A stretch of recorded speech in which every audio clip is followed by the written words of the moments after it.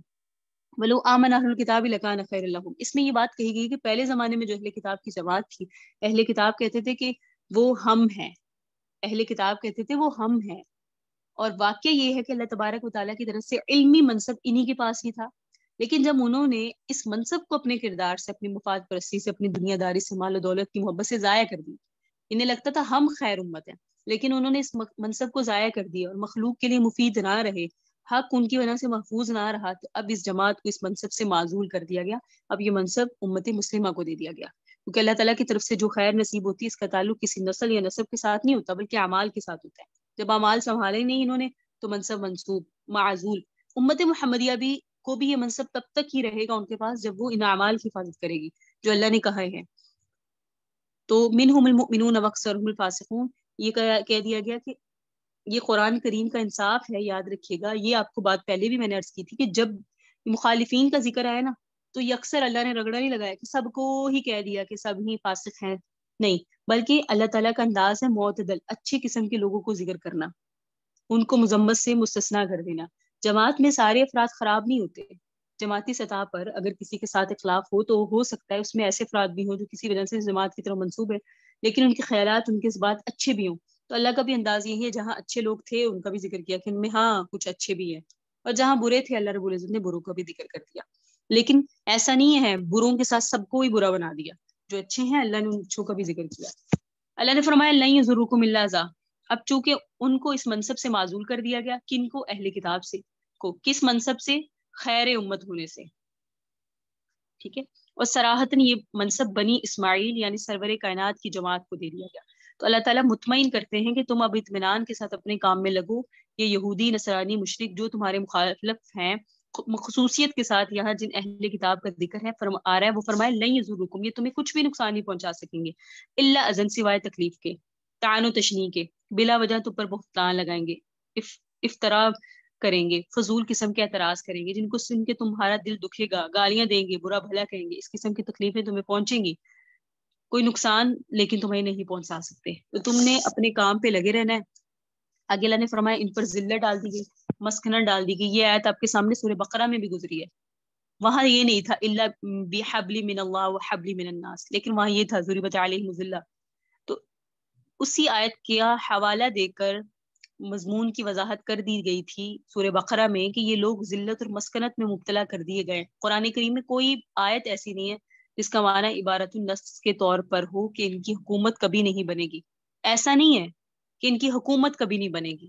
جب ان کے اوپر ذلت اور مسکنت لازم کر دی گئی تو اس کا مطلب یہ ہے کہ ان کو دنیا کے اندر جماعتی طور پہ عزت نہیں ملے گی، جس کی وجہ سے یہ بھی کہا جاتا ہے کہ ان کی کہیں حکومت نہیں بنے گی، بنے گی تو کچھ وقت کے لیے، جو اکثر ہے وہ ان پر ذلت ہوگی، مسکنت ہوگی، یہود و نصارہ پر عزت نہیں ملے گی، عزت مسلمان معاشرے میں مسلمانوں کو ہی ملے گی یا مسلمان حکومت کو بھی ملے گی۔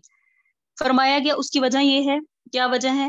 ذالک بانہم کانوا یکفرون بآیات اللہ ویقتلون الانبیاء بغیر حق، کہ اللہ کی آیات کا انکار کرتے ہیں، انبیاء کو ناحق قتل کرتے ہیں، یہ ان کی تاریخ کے بدترین قسم کے جرائم تھے، اس کو واضح کیا، ان کی تاریخ کے، یہود و نصارہ کی تاریخ کے بدترین قسم کے جو جرم تھے وہ یہ کہ اللہ کی آیات کا انکار، جو اللہ تعالیٰ کی آیات کی یاد دہانی کے لیے آتے تھے، انبیاء ان کو سیدھے راستے کی طرف بلانے کے لیے آتے تھے، ان کو بھی قتل کرتے تھے، آمرین بالقسط کو بھی قتل کرتے تھے، یعنی جو ان کو انصاف کا حکم کرنے والے تھے، اولیاء انبیاء کے دشمن بن گئے تھے یہ یہود و نصارہ، اللہ والوں کے انبیاء کے دشمن تھے، تو جو جماعت اللہ والوں کی اور انبیاء کے دشمن کی ہو جائے وہ اپنے لیے دنیا اور آخرت میں عزت کیسے پا سکتی ہے؟ ان کے پلے اگر عزت نہ پڑے تو اور کیا ہے؟ ناحق قتل کرنے والے ہیں، قتل بھی کسے کرتے ہیں؟ اللہ کے اولیاء کے ولیوں کو، نبیوں کو، اور آپ نے پڑھا کہ جو بھی اللہ کے ولی کا دشمن ہے اس کی اللہ کے ساتھ جنگ ہے، تو یہ اللہ سے جنگ کرنے والے ہیں تو پھر ان کے اوپر ذلت اور مسکنت اس وجہ سے بھی ڈالی گئی. آگے فرمایا لیسوا سواء من اہل الکتاب امۃ قائمۃ یتلون آیات اللہ. ان کی اتنی زبردست مذمت جماعتی طور پر کی گئی، لیکن پھر وہی استثناء کر دیا گیا لیسوا سواء، یہ سارے برابر نہیں ہے. وہی بات جو میں نے آپ کے سامنے کی، اللہ رب العزت انصاف کی بات کرتے ہیں کہ اہل کتاب میں بعض وہ بھی ہیں جو قائم علی الحق ہیں، حق کے اوپر قائم ہے. یہی لوگ جو ایمان لے آئے جس وقت ان کے سامنے حق کی آواز آئی تو فوراً انہوں نے اس کو قبول کیا. یتلون آیات اللہ، اللہ کی آیات کی تلاوت کرتے ہیں رات کے حصوں میں. رات کے حصوں کا خاص طور پر ذکر آیا کیونکہ رات کی عبادت تھی اصل میں بے ریا عبادت ہوتی ہے جس میں ریاکاری نہیں ہوتی. جس شخص کو اپنے انجام کا فکر ہوتا ہے وہ رات کو ہی اللہ کی باتیں یاد کر کے اللہ کے سامنے روتا ہے. دن میں لوگوں کے سامنے رونے کی شکل بنا لینا، آنسو بہا لینا یا لوگوں کو دکھانے کے لیے ریاکاری کی نمازیں پڑھ لینا، اس میں کچھ بھی ہو سکتا ہے. ظاہرداری کے طور پر ایسا وہ لوگ بھی کر سکتے ہیں جن کے سرے سے آخرت پر ایمان ہی نہیں ہے، لیکن اپنا مطلب اور اپنا مقصد حاصل کرنے کے لوگوں کے سامنے نیکی کو ظاہر کیا جاتا ہے. لیکن رات کی نماز خلوت میں اللہ کی آیات کی تلاوت، اللہ کے سامنے رونا سوائے اخلاص کے کبھی بھی نہیں ہوتا. اس لیے یہ لوگ آخرت کا فکر کرنے والے ہیں. اس آخرت کی فکر کی وجہ سے رات کو اللہ کی آیات کی تلاوت کرتے ہیں، رات کے مختلف حصوں میں اللہ کے سامنے سجدے کرتے ہیں. یہ ہے بے ریا کی نماز جو خلوص کی علامت ہے. تو یہ بھی اللہ تعالیٰ نے فرمایا اہل کتاب میں بعض ایسے بھی ہیں. لیکن بے شک وہ لوگ جنہوں نے کفر کیا، اگلی آیت ہے، بے شک وہ لوگ جنہوں نے کفر کیا ہرگز کام نہیں آئیں گے ان کے مال اور اولاد، ان کو ان کے مال اور ان کی اولاد کام نہیں آئے گی. نہ ان کے جتھے کام آئیں گے، نہ ان کے مال کام آئیں گے. جس مال کی محبت میں مبتلا ہو کر یہ ایمان سے دستبردار ہوئے اللہ کے مقابلے میں یہ کچھ بھی کام نہیں آئیں گے، اور یہ جہنم میں جانے والے ہیں، اس کے اندر ہمیشہ رہیں گے. ان الذین کفروا لن تغنی عنہم اموالہم ولا اولادہم من اللہ شیئا. پیچھے مومنوں کی جو صفات تھی نا وہ میں نے آپ کے سامنے ضمناً بیان کی. یؤمنون باللہ والیوم الآخر، یأمرون بالمعروف ینہون عن المنکر، نیکی کا حکم دینا، برائیوں سے روکنا، نیکی کے کاموں میں سبقت کر لینا. اولئک من الصالحین، نیک لوگوں کا کام ہے. اور تم جو بھی نیکی کرو گے اللہ اس کی ناقدری نہیں کرے گا. اللہ رب العزت قدر شناس ہیں. اللہ رب العزت تمہاری جو نیکی ہیں اس کی قدردانی فرمانے والے ہیں، اور اللہ متقیوں کو خوب جاننے والے ہیں. پھر فرمایا تمہارے مال اور تمہاری اولاد تمہیں ذرا بھی کام نہیں آئیں گی. اولئک اصحاب النار، جہنم والے ہمیشہ اس میں رہیں گے. کیونکہ انہوں نے جو دنیا میں مال خرچ کیا ہوگا وہ ان کا کوئی کام نہیں آئے گا. اگر کوئی کافر بھی دنیا میں مال خرچ کرے تو اس کا وہ جو دنیا میں خرچ کیا ہوا مال ہے اس کا بدلہ اسے دنیا میں مل جائے گا، آخرت میں کوئی نہیں ہے. پھر فرمایا مثل ما ينفقون في هذه الحیات الدنیا کمثل ریح، ایسے لوگوں کی کھیتی کو وہ ہوا پہنچ جائے جو اپنے نفسوں پر ظلم کرنے والے ہیں یا کافر. یہاں مثال دی گئی ہر قوم ظلموا انفسهم، جنہوں نے اپنی جانوں پر ظلم کیا. تو اگر جنہوں نے اپنی جانوں پر ظلم کیا ہے ان کی کھیتی کو جیسے ہوا پہنچ کر بالکل کباڑ کر دے، ہلاک کر دے، ضائع کر دے، ایسے ہی ان کے اعمال ہیں جنہیں وہ کر رہے ہیں دنیا میں اس نیت سے کہ ہمارے عمل پر ہمیں جزا ملے گی. لیکن یہ جو کفر ہے اس نے آ کر ان کے کیے ہوئے سارے عملوں کو ضائع کر دیا کیونکہ ان کے پاس ایمان نہیں ہے. وما ظلمهم الله ولكن كانوا انفسهم يظلمون، اللہ کسی پہ ظلم نہیں کرتا، یہ خود ہی اپنی جانوں پر ظلم کرتے ہیں. اور اگر یہ ایسا نقصان جیسا نقصان ان کے ساتھ ہوتا ہے، اگر ایسا نقصان مسلمانوں کے ساتھ ہو جائے دنیا کے اندر تو اس مصیبت پہ وہ آخرت میں ثواب ملے گا. پوری طور پر کامل مکمل تباہی اگر آتی ہے تو کافر کی کھیتی پر آتی ہے کہ اس کو دنیا میں بھی کوئی مفاد حاصل نہیں ہوا اور اس مصیبت کی وجہ سے آخرت میں بھی کوئی اجر نہیں ہوگا. اس لیے حج قوم ظلموا انفسهم کا بتایا کہ ان کے مکمل نقصان کو دکھایا کہ انہوں نے اللہ کے راستے میں جو مال خرچ کیا وہ دنیا میں بھی ان کے ہاتھ سے گیا، آخرت میں بھی ان پر کوئی ثمرہ مرتب نہیں ہوگا. تو یہ کامل مکمل مثال تب بنے گی جب کافر کی کھیتی برباد ہونے کا ذکر ہے. مومن کی کھیتی اگر برباد ہو جائے تو اللہ نے تو فرمایا سورہ بقرہ میں وَلَنَبْلُوَنَّكُمْ بِشَيْءٍ مِّنَ الْخَوْفِ وَالْجُوعِ وَنَقْصٍ مِّنَ الْأَمْوَالِ وَالْأَنفُسِ وَالثَّمَرَاتِ، کہ ہم تو آزمائیں گے مالوں کی کمی کی وجہ سے، بھوک کی وجہ سے، جانوں کو لے کر، ثمرات کی کمی کی وجہ سے. تو یہ آخرت میں بہرحال اجر پا لیں گے. لیکن افسوس ہے اس کافر کے لیے جس کی دنیا کا مال بھی گیا اور آخرت میں بھی اس کو اس پر کوئی اجر نہیں ہے. ہاں اگر اس طرح کا نقصان مسلمان کو ہو جائے تو اس کے لیے ایک فائدہ ہے، آخرت میں اجر ہے. سمجھ آتی ہے یہ بات، عقل میں آتی ہے. لیکن کافر کے لیے نہ دنیا میں فائدہ نہ آخرت میں فائدہ، کیونکہ سب سے بڑی جو ٹکٹ ہے فائدے کی وہ ہے ایمان، وہ ان کے پاس موجود ہی نہیں ہے. پھر فرمایا یا ایھا الذین آمنوا لا تتخذوا بطانۃ من دونکم. رکوع کا ترجمہ کرتے ہوئے لفظی تشریح پہلے آپ کے سامنے ہوگی کہ اے ایمان والو اپنی جماعت کے علاوہ کسی کو اپنا رازدار نہ بنایا کرو، کسی کو اپنا مشیر نہ بناؤ، اپنے معاملات میں کسی پر اعتماد نہ کرو. خاص طور پہ اس میں یہود کی طرف اشارہ ہے جو مدینہ منورہ میں آس پاس آباد تھے، جن کے ساتھ اوس اور خزرج کے آپس میں تعلقات تھے۔ عام طور پہ مومنین تو ویسے ہی کٹے ہوئے تھے، لیکن مومنین میں سے ایک گروہ جو اپنے آپ کو اہل ایمان میں شامل کرتا تھا اور ایمان کا اظہار کرتا تھا، جن کے دل میں نفاق تھا، ظاہری طور پہ چونکہ مومنین میں شامل تھا، ان کی دوستیاں ان کے ساتھ تھی۔ خصوصیت کے ساتھ یہاں ان کے تعلقات کو توڑنا مقصود ہے، منافقین کے، جنہوں نے کافرین سے تعلق رکھے ہوئے تھے۔ اور فرمایا اس کے بعد لازم کر دیا کہ جو بھی یہود کے ساتھ تعلق رکھے گا تو یہ علامت متعین ہو جائے گی کہ یہ شخص مسلمانوں کے حق میں مخلص نہیں ہے، جو اللہ تعالیٰ کی ہدایات کی مخالفت کرے گا۔ تو اصل کے اعتبار سے تو منافقوں کو سمجھایا جا رہا ہے، اور چونکہ وہ اپنے آپ کو کلمہ گو اور مومن کہتے تھے، اس لیے خطاب عام رکھا۔ اس میں جو لفظ کا استعمال کیا نا، یا الذین آمنوا لا تتخذوا، آمنوا کہا لیکن یہاں منافق خاص کر بیان کیا گیا، منافقین کو خاص کر حکم دیا گیا کہ یہ لوگ تمہارے اندر خرابی پیدا کرنے میں کوتاہی نہیں کرتے، جہاں بھی ان کو موقع ملے تمہیں نقصان پہنچاتے ہیں، تمہارے نقصان پہنچانے کی کوشش کرتے ہیں۔ ودوا ما عنتم، تمہارے مشقت میں پڑنا ان کو پسند ہے، یہ تمہارے خیر خواہ نہیں ہے، جتنی تمہیں تکلیف پہنچے اس پر یہ خوش ہوتے ہیں۔ قد بدت البغضاء من افواہہم، ان کی گفتگو پر نظر رکھا کرو، جب یہ گفتگو کرتے ہیں تو ان کی گفتگو میں بلا اختیار ایسے الفاظ ٹپک پڑتے ہیں جن سے تم استدلال کر سکتے ہو کہ ان کے دل میں تمہارے خلاف کتنا بغض ہے، اور جو کچھ زبان سے وہ ظاہر کرتے ہیں وہ تو بہت کم ہے، جو کچھ یہ سینوں میں چھپائے بیٹھے ہیں وہ بہت زیادہ ہے۔ اور یہ ہمیشہ قاعدہ ہوتا ہے، اگر کسی کے دل کے اندر کسی کے خلاف بغض ہو تو کتنا ہی احتیاط سے گفتگو کیوں نہ کرے، پھر بھی زبان سے ایسے الفاظ ٹپک پڑتے ہیں جس سے انسان سمجھ آتا ہے کہ اس کے دل میں کیا جذبات ہے۔ تو زبان سے اظہار تھوڑا ہوتا ہے، دل کے اندر چھپی باتیں زیادہ ہوتی ہیں۔ تو فرمایا کہ یہ جو منافقین کو اور مومنوں کو حکم دیا گیا کہ یہود و نصارہ بظاہر تمہیں تمہارے دوست لگ رہے ہیں، لیکن ان کے دل میں تمہارے لیے بغض بہت زیادہ ہے۔ آگے فرمایا ہاں انتم ہؤلاء تحبونہم ولا یحبونکم وتؤمنون بالکتاب کلہ، کہ تم یہ خیال کرو کہ تم تو ان کے ساتھ محبت کرتے ہو، محبت کا اظہار کرتے ہو، اور تم سے وہ محبت کرتے ہی نہیں۔ یہ کون سی تمہاری خودداری ہے کہ تم ان کے پیچھے پڑے ہوئے ہو، ان سے محبت کرتے ہو، وہ تم سے محبت نہیں کرتے، تو انہیں کے ساتھ محبت کرنی ہی نہیں چاہیے، تم ان سے بچ کے رہو، کیونکہ تم سب انبیاء پر ایمان لاتے ہو، جن میں ان کے انبیاء بھی ہیں۔ موسیٰ کا نام تم احترام سے لیتے ہو، حالانکہ موسیٰ علیہ السلام ان کے خاص پیغمبر ہیں، ہمارے بھی ہیں، ان کو اللہ کا پیغمبر مانتے ہو، حضرت موسیٰ کو ان پر ایمان لاتے ہو، تورات کو اللہ کی کتاب مانتے ہو، تو ان کا تو جتنا دین ہے تم نے تسلیم کر لیا، اور وہ نہ تمہاری کتاب کو مانے نہ تمہارے پیغمبر کو مانے، تو چاہیے تو یہ ہے کہ وہ تمہیں اچھا سمجھیں اور تمہارے ساتھ محبت کریں، چونکہ تم نے ان کے پیغمبر کو مانا، ان کی کتاب کو مانا، ان کے پیغمبر اور ان کی کتاب پر ایمان لاتے ہو، تمہیں ان سے نفرت نہیں ہونی، انہیں تم سے نفرت نہیں کرنی چاہیے، لیکن وہ تم سے نفرت کرتے ہیں۔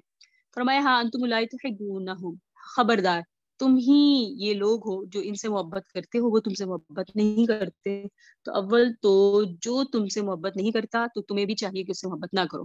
پھر اسباب بھی اس کے برعکس ہیں کہ تم ایمان لاتے ہو ساری کتابوں پر اور ان کے نبیوں پر بھی، موسیٰ کو بھی مانتے ہو، اور وہ نہ تمہاری کتاب کو مانے نہ تمہارے پیغمبر کو مانے، لہٰذا تم ان سے بچ کے رہو۔ پھر فرمایا کبھی کبھی آ کر وہ اس قسم کی باتیں کرنے لگتے ہیں جیسے تم یہ سمجھتے ہو کہ تمہارے ساتھی ہیں، یہ ان کا نفاق ہے، یہ تمہیں مطمئن کرنے کے لیے ایک سیاسی چال ہے، جب تم سے ملتے تو کہتے ہیں ہم ایمان لائے، جب خلوت میں جاتے ہیں عزو علیکم الانامل، وَإِذَا لَقُوكُمْ قَالُوا آمَنَّا، تم سے ملتے تو ہم کہتے ہیں ہم ایمان لائے، جب تنہائی میں ہوتے ہیں تو غصے سے اپنی انگلیاں کاٹتے ہیں، ٹھیک ہے، جب خلوت میں ہوتے ہیں تو انگلیاں کاٹتے ہیں غصے کے اظہار میں، جب انسان اپنے غصے کے مطابق عمل نہ کر سکے تو ہاتھوں کو کاٹتا ہے نا، تو جیسے کہتے ہیں دانت پیسنا، تو یہ اتنے تم سے بغض رکھتے ہیں۔ فرمایا منہ تو بھی گئی دیکھو، تم اپنے غصے میں مر جاؤ، چاہے تمہاری جانیں نکل جائیں غصے کی وجہ سے، ہمارا کوئی نقصان نہیں ہو سکتا، مر جاؤ اپنے غصے میں، ہم تمہارے غصے کی کوئی پرواہ نہیں کرتے۔ ان اللہ علیم بذات الصدور، اللہ دلوں کی باتوں کو جاننے والا ہے۔ پھر فرمایا اور دشمنی کی ایک علامت یہ ہے کہ دنیا میں ہمیشہ یہ قاعدہ، دوست وہ ہوا کرتا ہے جو دوست کی اچھی حالت پر خوش ہو اور تکلیف پر رنجیدہ ہو، لیکن ان کا معاملہ برعکس ہے، اگر تمہیں اچھی حالت پہنچتی ہے تو یہ غمزدہ ہو جاتے ہیں، اور اگر تمہیں کوئی بری حالت پہنچتی ہے تو خوش ہوتے ہیں۔ یہ بھی ان کی دشمنی کی علامت ہے، یہی کافرانہ ذہنیت ہے کہ تمہاری اچھی حالت پر یا کسی صورت میں یہ خوش نہیں ہوتے، جب اچھی حالت تمہیں پہنچتی ہے تو غمزدہ ہو جاتے ہیں، اور اگر تمہیں بری حالت پہنچتی ہے تو کہیں سے تکلیف آتی، شکست ہوتی ہے، تو یہ مجلس میں بیٹھ کے ہنستے ہیں، تو یہ بھی اس بات کی دلیل ہے کہ وہ تم سے بغض رکھتے ہیں، تمہارے دشمن ہیں۔ اگر تم صبر کرو، تقوی اختیار کرو، ان کی خفیہ تدبیریں اور مکر و فریب تمہیں نقصان نہیں پہنچا سکتا۔ تقوی کا حاصل یہ ہے کہ اللہ کے احکام پر عمل کرو، صبر و استقلال کو اپناؤ، ان کی مکر و فریب تمہیں ہرگز نقصان نہیں پہنچا سکتا۔ ان اللہ بما یعملون محیط، بے شک اللہ ان کے عملوں کا احاطہ کرے ہوئے ہے اور ان کو اپنی حکمت اور مشیت کے مطابق اللہ سزا دے گا۔ اللہ اکبر۔ وَإِذَا غَدَوْتَ مِنْ أَهْلِكَ تُبَوِّئُ الْمُؤْمِنِينَ مَقَاعِدَ لِلْقِتَالِ، قابل ذکر ہے وہ وقت جب آپ صبح کو چلے اپنے گھروں سے، آپ ٹھہراتے تھے مومنوں کو لڑائی کی مورچوں پر۔ اس کا ترجمہ سنیں گی تو مسئلہ اچھے سے سمجھ آئے گا۔ تُبَوِّئُ الْمُؤْمِنِينَ، آپ ٹھکانہ دے رہے تھے مومنوں کو، مقاعد للقتال، مورچوں پر لڑائی کے۔ اللہ سمیع علیم، اللہ سننے والے ہیں، اللہ جاننے والے ہیں۔ اذ ہمت طائفتان، جب قصد کیا تم میں دو گروہوں نے، ان تفشلا، کہ وہ ہمت چھوڑ دیں، واللہ، اور اللہ ولیہما، ان دونوں کا ساتھی تھا، وعلی اللہ فلیتوکل المؤمنون، اور اللہ پر ایمان والے بھروسہ کریں۔ وَلَقَدْ نَصَرَكُمُ اللَّهُ، البتہ تحقیق اللہ تعالیٰ نے تمہاری مدد کی، بِبَدْرٍ، بدر کے میدان میں، وَأَنْتُمْ أَذِلَّةٌ، جبکہ تم کمزور تھے، فَاتَّقُوا اللَّهَ، اللہ سے ڈرو، لَعَلَّكُمْ تَشْكُرُونَ، کاش کہ تم شکر گزار ہو جاؤ۔ استقول المؤمنین، جب آپ کہہ رہے تھے مومنوں سے، أَلَنْ يَكْفِيَكُمْ أَنْ يُمِدَّكُمْ بِرَبُّكُمْ بِثَلَاثَةِ آلَافٍ مِنَ الْمَلَائِكَةِ، کہ تمہارے لیے کافی نہیں امداد دے تمہیں تمہارا رب 3000 فرشتوں کے ذریعے سے، یہ تمہارے لیے کافی نہیں، منزلین، جو اتارے ہوئے ہوں، 3000 ہوں تو کافی ہے۔ بلا، کیوں نہیں، ان تصبروا، اگر تم مستقل مزاج رہو گے، وتتقوا، اگر تم تقوی اختیار کرو گے، ویأتوکم من فورہم، اور وہ آ جائیں گے تمہارے پاس اپنے اسی جوش سے، یمددکم، تو مدد دے گا تمہیں ربکم، تمہارا رب، بخمسۃ آلاف، 5000 فرشتوں سے، من الملائکۃ، فرشتوں سے، مصومین، جو نشان لگانے والے ہوں گے۔ وما جعل اللہ الا بشرا لکم، نہیں بنایا اللہ نے اس بات کو مگر بشارت تمہارے لیے، وَلِتَطْمَئِنَّ قُلُوبُكُمْ بِهِ، تاکہ تمہارے دل مطمئن ہو جائیں اس خبر کے ذریعے۔ وَمَا النَّصْرُ إِلَّا مِنْ عِنْدِ اللَّهِ، اور نہیں ہے مدد مگر اللہ کی طرف سے، العزیز، حکیم، جو زبردست حکمت والا ہے۔ لِيَقْطَعَ طَرَفًا مِنَ الَّذِينَ كَفَرُوا، تاکہ ہلاک کر دے اللہ ایک حصے کو ان لوگوں کے جنہوں نے کفر کیا، او یکبتہم، یا انہیں ذلیل کر دے، فَيَنقَلِبُوا خَائِبِينَ، پھر وہ لوٹ جائیں نامراد ہو کر۔ لَيْسَ لَكَ مِنَ الْأَمْرِ شَيْءٌ، آپ کے لیے امر سے کوئی اختیار نہیں، او یتوب علیہم، یہاں تک کہ اللہ تعالیٰ ان کی توبہ قبول کر لے، او یعذبہم، یا انہیں عذاب دے، فإنہم ظالمون، بے شک وہ ظلم کرنے والے ہیں۔ وللہ ما فی السماوات و ما فی الارض، اللہ ہی کے لیے جو کچھ آسمانوں میں ہے، وما فی الارض، اللہ کے لیے ہے جو کچھ زمین میں ہے، یغفر لمن یشاء، بخشے گا جسے چاہے گا، ویعذب من یشاء، عذاب دے گا جسے چاہے گا، واللہ غفور رحیم، اللہ بخشنے والا ہے، اللہ مہربان ہے۔ پچھلے رکوع کی آخری آیت میں اللہ تعالیٰ نے صبر و تقوی کی تاکید فرمائی اور کہا صبر و تقوی اختیار کرو گے تو لوگوں کا مکر و فریب میں نقصان نہیں پہنچائے گا۔ اور یہ آیات جو اس وقت آپ کے سامنے پڑھی گئی ہیں، جن کی تلاوت کی، ان میں غزوہ احد اور بدر کا ذکر آ رہا ہے۔ کس کا؟ غزوہ احد کا اور بدر کا۔ یہاں غزوہ بدر کا ذکر ضمناً ہے، سورہ انفال میں تفصیل کے ساتھ آئے گا۔ زیادہ تر واقعات جو آگے ذکر کیے جا رہے ہیں وہ غزوہ احد کے ہیں۔ ان واقعات میں اللہ تبارک و تعالیٰ مذکورہ بالا اصول کی تصدیق فرمائیں گے، مثال کے ساتھ یہ وضاحت فرمائیں گے کہ جب تم نے صبر و تقوی اختیار کیا تو اللہ کی نصرت کس طرح رہی، کافر تمہارا نقصان نہیں پہنچا سکے۔ جہاں تمہارے صبر و تقوی کے اندر کسی وجہ سے کمی آئی، اسی وقت ہی تم نے نقصان اٹھایا۔ اس لیے اگر صبر اور تقوی کو اختیار کرو گے تو اللہ تعالیٰ کی نصرت شامل ہار رہے گی، مدد شامل ہار رہے گی، اور یہ کافر تمہارا کچھ نہیں بگاڑ سکیں گے۔ غزوہ احد کا ماقبل کے ساتھ یہ ربط ہے۔ صحیح؟ تو غزوہ احد سرور کائنات کی غزوات میں مشہور غزوہ ہے، اور اس کا پس منظر یہ ہے کہ 17 رمضان 2 ہجری مقام بدر میں مشرکین کا مقابلہ مسلمانوں کے ساتھ ہوا تھا۔ واقعے کی تفصیل انشاءاللہ سورہ انفال میں آئے گی۔ اس وقت مسلمانوں کی تعداد، یہاں آ رہی ہے غزوہ احد کی تفصیل۔ غزوہ احد اور بدر دونوں میں فرق ہے۔ جب بدر ہوا اس وقت مسلمانوں کی تعداد بہت کم تھی، 313 تھی، جن میں محض چند ایک گھوڑے اور تھوڑے سے اونٹ تھے، اکثر لوگ پیدل تھے، چند گنتی کی تلواریں تھیں، ایک قافلے کا راستہ روکنے کے لیے نکلے تھے، لڑائی کا کوئی خاص اہتمام کر کے نہیں آئے تھے، بہرحال مسلمان بے سر و سامانی کی حالت میں تھے۔ مقابلے میں جو مشرکین آئے تھے وہ باقاعدہ لڑائی کا ارادہ کر کے پوری طرح سے مسلح ہو کر آئے تھے، تعداد ان کی 1000 تھی، ہر قسم کے جنگی سامان سے وہ لدے ہوئے تھے، چن چن کے سارے جو ان کے اندر تھے، جتنے لوگ تھے سب آئے ہوئے تھے، ان میں قریش کی تمام شاخوں کے سردار تھے۔ جب مقابلہ ہوا اللہ تعالیٰ کی نصرت مسلمانوں کے لیے ہوئی، اور یہ 313 1000 پر غالب آ گئے، اور بے سر و سامان لوگ ان مسلح لوگوں کی شکست کو دینے کے باعث بن گئے، جن میں 70 مشرک مارے گئے، 70 گرفتار ہو گئے، اور یہ لڑائی مشرکین مکہ کی کمر توڑ گئی تھی، ذلت بھی ہوئی، نقصان بھی اٹھایا۔ تو پھر ان کے انتقامی جذبات بھڑکے اور اس کے نتیجے میں ہوئی غزوہ احد. ٹھیک ہے, غزوہ بدر کا بدلہ لینے کے لیے انہوں نے کیا تھا غزوہ احد کو. سرور کائنات کو پتہ چلا کہ مکہ کے مشرک اتنا بڑا لشکر لے کر احد کے قریب آ رہے ہیں. پہاڑ کا نام تھا. نبی علیہ السلام نے اپنے اصحاب سے مشورہ کیا کہ اب ہمیں کیا کرنا چاہیے. آپ کی رائے بھی کچھ ادھر تھی کہ مدینہ منورہ میں رہ کر ہم ان کا مقابلہ کریں, صرف دفاعی لڑائی لڑیں, کہ وہ مدینہ منورہ پہ حملہ آور ہو اور ہم اپنے مورچہ بندی شہر کے اندر کر لیں, مقابلہ یہی شہر میں ہو. آپ کا رجحان اس طرف تھا. اور اس لڑائی سے پہلے بدر کے بعد عبداللہ بن ابی سلیل خزرجی نے بھی ظاہری طور پہ اسلام قبول کر لیا تھا. تو یہ معاملات آقا علیہ السلام کا خیال تھا کہ ہمیں اندر ہی رہنا چاہیے. سرور کائنات نے مشورہ لیا. سب کی رائے تھی کہ مدینہ منورہ کے اندر رہ کے لڑائی لڑی جائے, باہر نہ جائے. لیکن نوجوان مسلمان جن کی اکثریت تھی وہ بدر کی لڑائی کا نقشہ دیکھ کر, اہل بدر کے فضائل سن کر بڑے خوش تھے, اور انہوں نے جوش و خروش میں کہا کہ یہ لڑائی پیش آ رہی ہے, ہم اس میں اللہ تعالیٰ کے فضائل حاصل کرنا چاہتے ہیں, اس لیے اہل بدر نے جو فضائل حاصل کیے ہم بھی کرنا چاہتے ہیں. اس لیے ہماری خیال ہے کہ گھروں سے نکلنا چاہیے, میدان میں جانا چاہیے. سرور کائنات نے ان کی رائے قبول کر لی. گھر تشریف لے گئے, مسلح ہو کر باہر آئے. بعض بروج صاحبہ کا یہ خیال تھا کہ ہم نے آقا کو آپ کی منشا کے خلاف جنگ پر آمادہ کیا ہے, آپ تو شہر میں رہنا چاہتے, اس لیے آگے بڑھ کے انہوں نے عرض کیا یا رسول اللہ وہ تو ہماری رائے تھی, اگر آپ گھر میں رہ کر شہر میں رہ کے لڑنا چاہتے تو کوئی حرج نہیں. آپ نے فرمایا اب نہیں, ایک نبی کے لیے سزاوار نہیں کہ وہ اسلحہ پہن کر گھر سے نکلے پھر بغیر لڑائی لڑے ہی واپس چلا جائے, تو اب ہمیں باہر ہی نکلنا ہے. تو 1000 کا لشکر تیار ہوا. 1000 کا لشکر. آقا کے ساتھ غزوہ احد میں کتنا لشکر ہے؟ 1000. عبداللہ بن ابئی جو تھا نا وہ منافق تھا. عبداللہ بن ابئی منافقین رئیس المنافق ایسے کہا جاتا ہے. اسے مسلمانوں سے کوئی ہمدردی نہیں تھی. بہرحال اس کی کوئی بات ایسی ہوئی تو یہ مدینہ منورہ سے جب باہر نکلے مسلمان, تو باہر جا کر اس نے اپنے ساتھیوں کو بہکایا اور 300 افراد سمیت یہ شخص راستے سے واپس آ گیا. اب 700 رہ گئے, باقی 300 واپس آ گئے. 2 قبیلے بنو سلمہ اور بنو حارثہ, یہ 2 بطن ہیں. ان میں بنو حارثہ اوس میں سے اور بنو سلمہ خزرج میں سے ہیں. ان دونوں کے دل میں بھی کچھ ڈھیل آئی. جب اتنے لوگ واپس چلے گئے تو ہمیں بھی واپس ہونا چاہیے, لیکن یہ بات ان کے دل میں وسوسے کے درجے تک رہی, اس پر انہوں نے عمل نہیں کیا, جس کا ذکر آگے آ رہا ہے کہ تم میں سے 2 طائفے جو ڈھیلے ہونے لگے, کمزور ہونے لگے, لیکن اللہ نے انہیں سنبھال لیا. میں نے بھی آپ کے سامنے پڑھا نا, دیکھیں وَإِذْ هَمَّتْ طَائِفَتَانِ مِنْكُمْ أَنْ تَفْشَلَا وَاللَّهُ وَلِيُّهُمَا. یہاں کس کا ذکر ہے؟ بنو سلمہ اور بنو حارثہ کا. بہرحال آقا علیہ السلام اپنے ان 700 ساتھیوں کو لے کر احد کے دامن میں جا کر ٹھکانہ لگایا. احد پہاڑ کو اپنی پشت کی جانب کیا. مختلف موقع پر صحابہ کرام کی ڈیوٹیاں لگائی. احد کے پاس ہی ایک پہاڑ تھا جس کو آج کل کہتے ہیں جبل رمات, تیر اندازوں کا پہاڑ, یعنی تیر اندازوں کا پہاڑ. جبل رمات کا مطلب ہے تیر اندازوں کا پہاڑ. اسے کیوں کہا جاتا ہے جبل رمات؟ اس پہاڑی اور مدینہ منورہ کی جانب بہت گہری وادی ہے. اس وقت تک وہ بہت گہری ہے, یعنی وہ ایسی وادی ہے جہاں آقا علیہ السلام نے اپنے لشکر کو ٹھہرایا.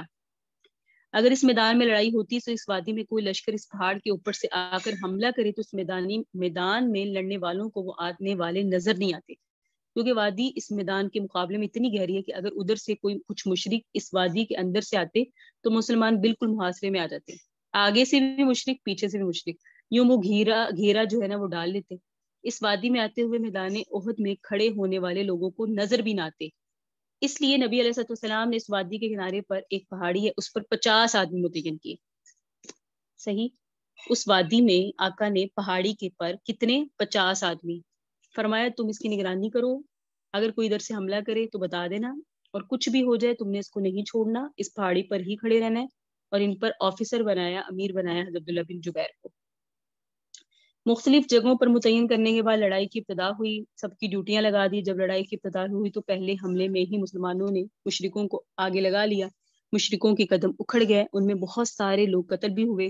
جو میدان لڑائی کے لیے تجویز ہوا جب وہ خالی ہو گیا اور مشرک جدھر ٹھہرے ہوئے تھے ادھر کو بھاگے, صحابہ کرام پیچھا ان کا کرنے لگے. تو جو لوگ پہاڑی کے اوپر کھڑے, ان میں بعض کہنے لگے اب ہمارے یہاں کھڑے رہنے کی کیا ضرورت ہے, لڑائی تو ختم, مسلمان جیت گئے, اب ہمیں یہاں سے جانا چاہیے. حضرت عبداللہ بن جبیر انہیں روکتے رہے, لیکن ان کی بھی رائے ٹھیک تھی کہ ہمیں لڑائی کے دوران ہی لڑنے کا, یہاں رہنے کا حکم تھا, لڑائی تو ختم, اب ہم یہاں سے جاتے. انہوں نے وہ پہاڑی چھوڑ دی.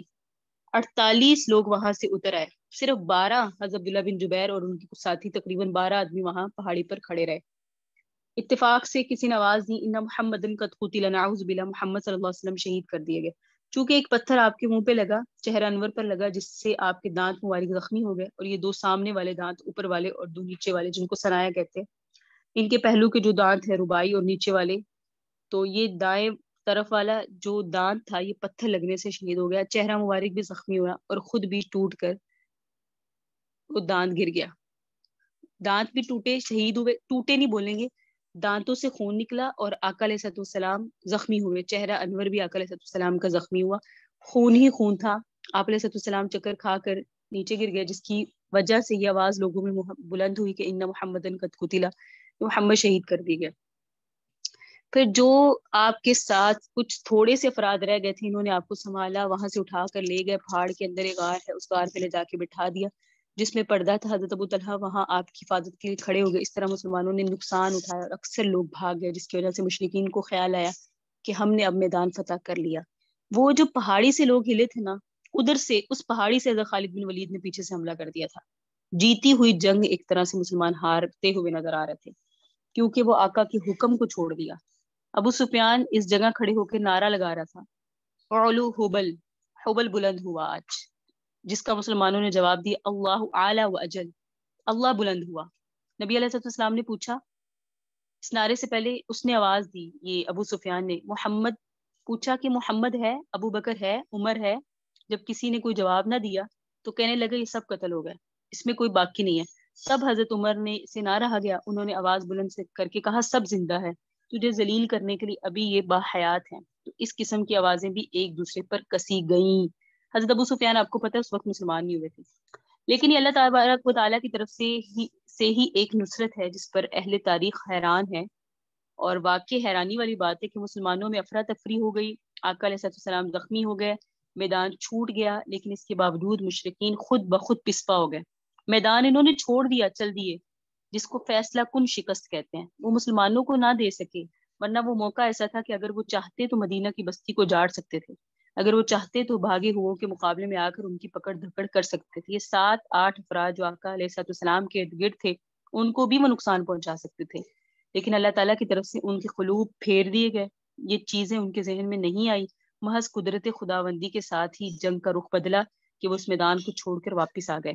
جب وہ مکہ معظمہ کی طرف آتے ہوئے کئی میل باہر نکل گئے تو پھر ان کو خیال آیا کہ ہم نے یہ کیا کیا، اب تو موقع ایسا ملا تھا کہ ہمیں پوری طرح سے صفائی کر دینی چاہیے تھی، واپس چلتے ہیں، لیکن پھر مرعوب ہو گئے، جس کا ذکر غزوہ حمراء الاسد کے عنوان کے ساتھ آگے آئے گا، تو وہ دوبارہ ان کو ادھر آنے کی کبھی جرت نہ ہوئی۔ زخمی صحابہ کرام زخمی صحابہ کرام نبی علیہ السلام کے ارد گرد اکٹھے ہوئے اور شہداء کو اکٹھا کیا گیا، 70 یا 75 کے قریب افراد شہید ہوئے۔ حضرت حمزہ بھی شہید ہوئے اسی میدان میں، اور پھر اسی شہداء کو دفن کیا گیا اسی میدان میں، قبریں کھودی گئی، ایک ایک قبر کے اندر 2-2 3-3 صحابہ کرام کو لٹایا گیا، اور زخموں کی وجہ سے اکثر صحابہ کرام تھکے ہوئے تھے، اتنی ہمت نہیں تھی ہر ایک کے لیے علیحدہ علیحدہ قبریں کھودی جائیں، خاص طور پر اس پہاڑی علاقے میں، اس لیے ایک ایک قبر میں کئی کئی کو لٹایا گیا، اس طرح ان شہداء کو وہاں دفن کر دیا گیا۔ یہ جو لڑائی پیش آئی ہے، اس میں جہاں مسلمانوں کو نقصان ہوا، اس کے ساتھ ہی منافقوں کو، کافروں کو اور یہودیوں کے کچھ حوصلے بھی بلند ہو گئے۔ جس طرح بدر کی لڑائی میں ان کے حوصلے پست ہوئے تھے، وہ سمجھتے تھے کہ مسلمان کسی کے بس میں نہیں ہے، یہی وجہ ہے کہ منافقانہ طور پہ بہت لوگوں نے اسلام بھی قبول کیا تھا، اور یہودی دب گئے، ان کی شرارتیں بھی کم ہوئی، سب پر روب طاری ہوا، لیکن غزوہ احد کے بعد ان کے حوصلے پھر بلند ہو گئے۔ بدر پہلے ہوا نا، لیکن جب احد ہوا تو ان کی کچھ حوصلے بلند ہو گئے، وہ سمجھنے لگے کہ کوئی ایسی قوت نہیں ہے جس کو شکست نہیں دی جا سکتی، ان کو شکست دی جا سکتی ہے، اور دشمنوں کے حوصلے بلند ہونے کے بعد پھر کچھ چھیڑ چھاڑ کا دور زیادہ شروع ہو گیا۔ اس لیے اللہ تبارک و تعالیٰ نے اس غزوے کی مختلف حالات پر یہاں مفصل تبصرہ کیا کہ جو کچھ مسلمانوں کے ساتھ ہوا ان کو سامنے رکھ کر مسلمانوں کو کچھ نصیحتیں کی گئی، وہ ہے صبر کی اور تقویٰ کی۔ یہ لغزش ہوئی، کمی ہوئی، یہ صبر و تقویٰ کو اس طرح نہ سنبھال سکے جس طرح سنبھالنا چاہیے تھا، اس پر تنبیہ کی گئی، اور کافروں و مشرکوں کے ساتھ مسلمانوں کی اس تکلیف کی حکمتیں واضح کی گئی۔ اس لیے واقعہ قرآن کریم کے اندر کچھ زیادہ تفصیل کے ساتھ ہے، اس کے مختلف پہلو ہیں۔ کون سا واقعہ؟ غزوہ احد کا۔ تو اب دیکھیے آیات، یہ ابتدائی آیات ہے جو آپ کے سامنے پڑھی کہ یاد کیجئے جس وقت آپ چلے صبح کے وقت اپنے گھروں سے، ٹھکانہ دیتے تھے آپ ایمان والوں کو، ٹھہراتے تھے آپ ایمان والوں کو لڑائی کے ٹھکانوں پر، لڑائی کے مورچوں پر یا لڑنے کے لیے آپ مختلف ٹھکانوں پر ٹھہراتے تھے۔ یہ وہ ابتدائی حصہ ہے کہ جب حضور یہاں مدینہ سے چل کر احد میں پہنچے ہیں۔ اللہ سننے والا ہے، جاننے والا ہے، موافق مخالف سب کی باتیں آپ کو معلوم ہیں، حالات معلوم ہیں۔ یاد کیجیے جس وقت تم میں سے دو گروہ بزدل ہونے لگے، میں نے وہ آپ کو بتایا تھا کہ کون سے دو گروہ تھے، بزدل ہونے لگے تو انہوں نے ہمت چھوڑ دی، اللہ تعالیٰ نے انہیں ہمت چھوڑنے نہیں دی۔ اللہ ولیہما، اللہ ان کا ولی تھا، ان کو سنبھال لیا۔ یہی لفظ ہے جس کو وہ دونوں بنو سلمہ اور بنو حارثہ اپنے لیے بشارت سمجھتے تھے۔ جب یہ قرآن میں پڑھتے تھے نا تو بنو سلمہ اور بنو حارثہ، واللہ ولیہما، اللہ ان کا ولی ہے، وہ اپنے لیے سعادت سمجھتے کہ اللہ نے ہمارے لیے یہ لفظ استعمال کیے ہیں۔ وعلی اللہ فلیتوکل المؤمنون، اس میں ان کے اس لیے فرمایا کہ اپنے حوصلے چھوڑ رہے تھے لیکن تمہاری تعداد کم ہو گئی، بہت سارے افراد تمہیں چھوڑ کے علیحدہ ہو گئے، کیونکہ جب پتہ چلا نا آقا زخمی ہو گئے تو سب نے چھوڑ دیا کہ ہماری زندگی کا مقصد ہی کیا ہے، سب کچھ چھوڑ دیا، ہمیں کوئی لڑنا ہی نہیں ہے، ہمیں جنگ نہیں کرنی۔ تو فرمایا کہ مومنوں کو اللہ پر بھروسہ کرنا چاہیے، تعداد پر بھروسہ نہیں کرنا چاہیے، نہ اپنے زیادہ سامان پر۔ ہزار ہے، جنگ بدر میں کتنے تھے؟ 313، یہاں ہزار تھے لیکن کام نہیں آئی چیز، کیونکہ تقوی اور صبر میں کمی تھی۔ تو ایمان والوں کا کام ہے کہ نظر اللہ پہ رکھے، جتنے اسباب اپنے بس میں ہوں ان کو تو جمع کرنا چاہیے، اس میں کوتاہی نہیں کرنی چاہیے، لیکن اسباب کے جمع کرنے کے بعد نتیجہ اللہ کے ہاتھ میں قرار دیتے ہوئے اپنی ہمت نہیں ہارنی چاہیے۔ توکل کا یہی مفہوم ہے۔ فرمایا کم من فئۃ قلیلۃ غلبت فئۃ کثیرۃ باذن اللہ واللہ مع الصابرین، پارہ نمبر 2 کے آخر میں ہے نا، صبر کے ساتھ اللہ تبارک و تعالیٰ کی نصرت ہوتی ہے، باقی قلت اور کثرت پر فتح و شکست کا مدار نہیں ہے۔ ایمان والوں کا جذبہ یہی ہونا چاہیے کہ اپنی طرف سے ہمت میں کمی نہ آنے دیں، اپنی طرف سے ہمت صرف کر کے اسباب جمع کر کے پھر بھروسہ اللہ پر کرے، فتح و شکست اللہ کے ہاتھ میں ہے۔ تو اپنی قلت تعداد پر متاثر ہونا اچھی بات نہیں ہے۔ وعلی اللہ فلیتوکل المؤمنین، اللہ پر ہی چاہیے ایمان والوں کو توکل کرے۔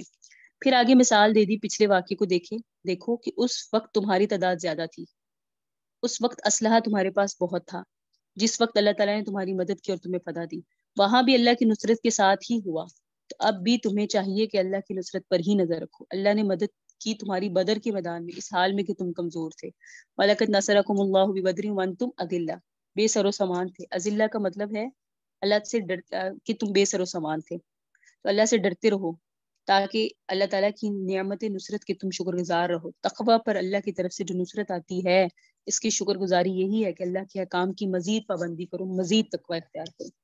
استقول للمؤمنین الن یکفیکم، یہ آیت غزوہ احد کے متعلق ہے یا غزوہ بدر کے؟ دونوں تفسیریں ہیں، مفسرین نے کہا، بعض نے کہا غزوہ بدر کے متعلق، بعض نے کہا غزوہ احد۔ اگر غزوہ بدر میں ہے تو حضور صلی اللہ علیہ وسلم نے مومنوں کو تسلی دی، اللہ کے سامنے نصرت کی دعا کی، تو اللہ تعالیٰ نے پہلے 1000 فرشتوں کا وعدہ کیا جس کا ذکر سورہ انفال میں آئے گا، پھر اللہ تعالیٰ نے مزید اطمینان دلانے کے لیے 3000 فرشتوں کی بشارت دی۔ دیکھیں الن یکفیکم ان یمدکم ربکم بثلاثۃ آلاف من الملائکۃ منذرین، کیا کافی نہیں ہے کہ اللہ تعالیٰ تمہارے لیے 3000 فرشتے نازل کرے بدر کے میدان میں؟ کیونکہ کتنے تھے؟ 313، تو اللہ نے کیا بھیجے فرشتے؟ بلا ان تصبروا وتتقوا، پھر وہی قاعدہ، یہ میرے اور آپ کے لیے بھی قاعدہ ہے کہ صبر کرو گے نا اور تقویٰ کرو گے تو اللہ کی وہ معجزات، اللہ تمہاری وہ کرامات ظاہر ہوں گی، تم حیران ہوگے۔ وَيَأْتُوكُم مِّن فَوْرِهِمْ هَٰذَا يُمْدِدْكُمْ رَبُّكُم بِخَمْسَةِ آلَافٍ مِّنَ الْمَلَائِكَةِ مُصَوِّمِينَ، اور اللہ سے ڈرتے رہو، دشمن تم پر اچانک حملہ آور ہو تو تمہارا رب خاص نشان رکھنے والے 5000 فرشتوں سے تمہاری مدد فرمائیں گے۔ جب مسلمانوں کو خبر پہنچی تو یہاں بھی اللہ تعالیٰ نے وہاں ان کی پہلے کچھ فرشتوں سے پھر بشارت دی کہ اس سے بھی زیادہ فرشتوں تمہاری مدد کے لیے بھیجے جائیں گے۔ بہرحال بدر اور احد دونوں سے متعلق یہ آیت ہو سکتی ہے۔ اگر تو یہ ان سے ہو بدر سے متعلق تو وہ بتا دیا، تھوڑے سے صحابہ کرام یا لشکر تو فرمایا گیا ہم فرشتے بھیج دیں گے، اور اگر یہ اس کو غزوہ احد کے ساتھ جوڑا جائے تو مطلب اس کا کیا ہوگا؟ یعنی فرمایا یاد کیجئے جب آپ کہہ رہے تھے مومنوں کو کہ کیا تمہارے لیے کافی نہیں مدد دے تمہارا پروردگار 3000 فرشتوں کے ساتھ جو اتارے گئے ہوں، یعنی ان فرشتوں کے علاوہ یہ جو عام طور پہ دوسرے کاموں کے لیے اللہ تعالیٰ نے زمین پہ ٹھہرائیں، یہ وہ فرشتے ہوں گے جو جنگ میں شمولیت کے لیے ہی اتارے گئے ہوں گے، کیوں نہیں؟ یعنی یہ بھی کافی ہے۔ لیکن آگے نیا وعدہ ہے، اگر تم مستقل مزاج رہو، صابر رہو، متقی رہو، اگر تم نے صبر اختیار کیا، تقوی اختیار کیا، اور وہ لوگ تمہارے پاس اسی جوش و خروش کے ساتھ آ گئے، تمہیں تمہارا رب مدد دے گا 5000 فرشتوں کے ساتھ جو نشان لگانے والے ہوں گے، یعنی ان پر کوئی خصوصی علامات لگائی ہوئی ہوں گی جن سے معلوم ہوگا یہ جنگ میں شرکت کے لیے آئے ہیں۔ اس خبر کو نہیں بنایا اللہ نے تمہارے لیے مگر بشارت تاکہ تمہارے دل مطمئن ہو جائے، اور نہیں ہے مدد مگر اللہ کی جانب سے جو زبردست حکمت والا ہے۔ اصل مدد تو اللہ کی طرف سے ہی ہے، باقی فرشتوں کی تعداد وغیرہ سن کر دلوں کو اطمینان ہوتا ہے، اور یہ اللہ تعالیٰ کیوں اتارے گا، یہ مدد تمہاری کیوں دے گا، تاکہ کافروں کے ایک گروہ کو ہلاک کر دے اور باقیوں کو خائب اور خاسر کر کے واپس لوٹا دے۔ یا بدر میں اللہ تعالیٰ نے تمہاری مدد کیوں کی، تاکہ کافروں کے گروہ کو ہلاک کر دے، ان کو ذلیل کر دے، پھر وہ خائب اور خاسر ہو کے واپس لوٹ جائیں۔ تو دونوں میدانوں میں مدد جو ہے، ایسا نہیں ہم کہیں گے غزوہ بدر میں مسلمانوں کو شکست ہوئی، ایک طرح سے تو فتح ہی ہوئی، کیونکہ اگرچہ بظاہر شکست کی صورت تھی لیکن وہ کچھ کر نہیں سکے، ان کے دماغ ہی نہیں چلے کہ اب ہمیں کیا کرنا چاہیے۔ تو فرمایا لیس لک من الامر شیء، اس آیت کی شان نزول میں بھی یہ بات ہے کہ یہ آیت غزوہ احد سے متعلق ہے کہ جو 300 منافق واپس لوٹ گئے، وہ عبداللہ بن ابی کے ساتھ جو لوٹے تھے، آقا کو فرمایا آپ ان کی وجہ سے غم زدہ نہ ہو، اس معاملے میں آپ کا کوئی اختیار نہیں، آپ نے جہاں تک تبلیغ کرنی تھی، ان کو سمجھانا تھا، سمجھا دیا۔ اب اگر سمجھانے کے باوجود وہ راہ راست پر نہیں آئے اور واپس لوٹ گئے تو اس میں آپ کو غمزدہ ہونے کی کوئی ضرورت نہیں ہے، یہ ساری کی ساری بات اللہ تعالیٰ کے اختیار میں ہے، چاہے آئندہ ان کی توبہ قبول کر لے، ان پر رجوع کر لے، ان کو اچھا بنا دے، اور کہ آئندہ اس قسم کی لغزش نہ ہو، اور اگر اللہ مناسب سمجھے تو ان کو عذاب دے کر اسی نفاق میں مبتلا رکھے، اسی نفاق میں ان کو موت دے، بے شک یہ ظالم ہے۔ ایسا بھی ہو سکتا ہے، یوں بھی اس کا تعلق قائم کیا جا سکتا ہے کہ ان منافقوں کے چلے جانے کی وجہ سے حضور کو جو صدمہ ہوا تھا، تو اللہ تعالیٰ فرماتے ہیں اس معاملے میں آپ کو کوئی اختیار نہیں، آپ کے ذمہ تبلیغ تھی، آپ نے سمجھایا، اگر اس کے باوجود وہ نہیں سمجھتے تو آپ مطمئن رہیں، آپ سے کوئی مواخذہ نہیں ہے، ان سے مواخذہ ہوگا ان کے نفاق کی وجہ سے۔ پھر فرمایا صبر و تحمل سے رہو، اور فرمایا اللہ کے لیے ہے جو کچھ آسمانوں میں ہے، زمینوں میں، اللہ جس کی چاہے مغفرت کرے، جس کو چاہے عذاب دے۔ یہی کہ یہ جو منافق ہیں ان کے متعلق ہے اللہ غفور ہے، رحیم ہے۔ اگلا رکوع پڑھتے ہیں، یا ایھا الذین آمنوا، وہ لوگوں جو ایمان لے، لا تأکلوا الربا، سود نہ کھایا کرو، اضعافا مضاعفا، کئی کئی گنا بڑھایا ہوا، واتقوا اللہ، اللہ سے ڈرو، لعلکم تفلحون، تاکہ تم فلاح پاؤ، واتقوا النار التی، اس آگ سے ڈرو، التی اعدت للکافرین، جو کافروں کے لیے تیار کی گئی، واطیعوا اللہ، جو اللہ کی اطاعت کرے گا، والرسول، رسول کا، اور جو نہیں اطاعت کرو، واطیعوا اللہ، اللہ کی اطاعت کرو، والرسول، اور رسول کی اطاعت کرو، لعلکم ترحمون، تاکہ تم پہ رحم کیا جائے، وسارعوا الی مغفرۃ من ربکم، اور تم مغفرت کی طرف، اپنے رب کی مغفرت کی طرف تیزی کرو، دوڑو، وجنتین، اور باغات کی طرف، عرضها، جس کی چوڑائی السماوات والارض، زمین اور آسمان کے برابر ہے، اعدت للمتقین، وہ تیار کی گئی ہے متقیوں کے لیے۔ بڑی پیارا رکوع ہے یہ، بڑا ایمان افروز ہے۔ متقی کون ہے؟ الذین ينفقون فی السراء، جو خرچ کرتے ہیں خوشحالی میں بھی، والضراء، تکلیف میں بھی، متقیوں کا ایک وصف۔ نمبر 2، کاظمین الغیظ، غصہ پی جاتے ہیں۔ نمبر 3، عافین عن الناس، لوگوں سے درگزر کرتے ہیں۔ واللہ یحب المحسنین، اللہ بھی احسان کرنے والوں سے محبت رکھتا ہے۔ اچھا جی، 1 2 3، چوتھا، والذین اذا فعلوا فاحشۃ، اور وہ لوگ جس وقت کوئی بے حیائی کا کام کرتے ہیں، متقی، او ظلموا انفسهم، یا اپنے نفسوں پر ظلم کرتے ہیں، ذکروا اللہ، تو اللہ کو یاد کرتے ہیں، فاستغفروا لذنوبہم، اور اللہ سے اپنے گناہوں کی توبہ طلب کرتے ہیں،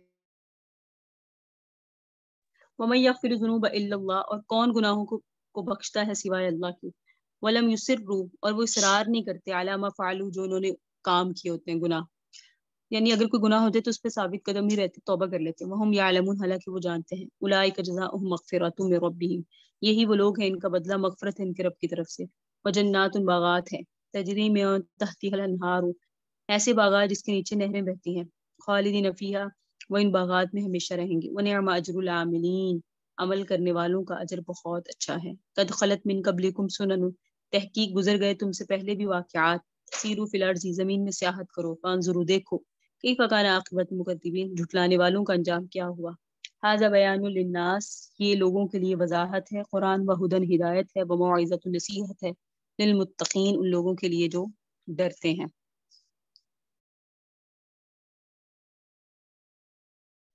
ولا تہنوا، تم ہمت نہ ہارو، ولا تحزنوا، غمزدہ نہ ہو، وانتم الاعلون، تم ہی غالب رہو گے، ان کنتم مؤمنین، اگر تم کامل مومن ہو، ان یمسسکم قرح، اگر تمہیں زخم پہنچا ہے، قد مس القوم کرح مثلہ، بس تحقیق پہنچا قوم کو بھی ایسا ہی زخم، بدر کے میدان میں، اگر تمہیں احد میں پہنچا تو انہیں بدر میں،